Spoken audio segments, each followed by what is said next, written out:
Everyone thinks cult leaders need charisma. Rocco Perri proved they just need isolation. Standard narrative says charismatic megalomaniacs build cults. Jim Jones had his voice. Charles Manson had his music.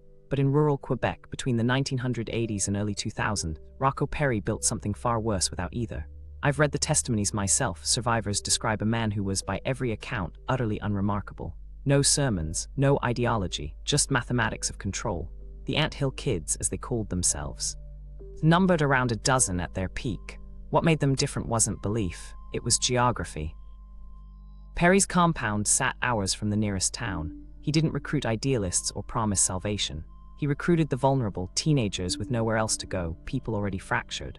Then he simply removed their exits. No phones, no contact outside. Work began before dawn, farm labor, construction, endless tasks that left no mental space. Punishment wasn't ritual humiliation like Manson's. It was systematic starvation, beatings. Isolation chambers. One member spent months in a closet. Another was locked in a freezer. The accepted explanation was that Perri exploited religious vulnerability or spiritual hunger.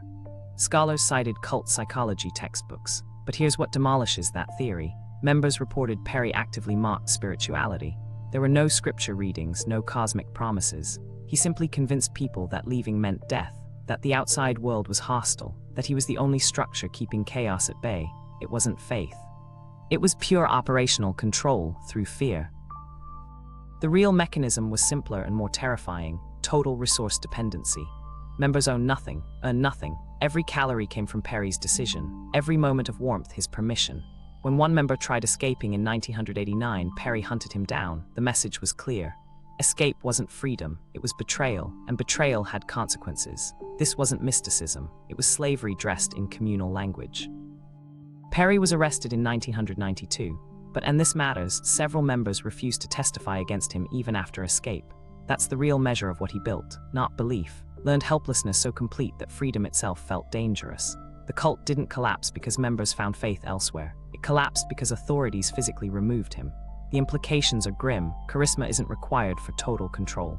Just isolation, dependency, and the willingness to break people systematically. Most cult histories focus on the leader's magnetism.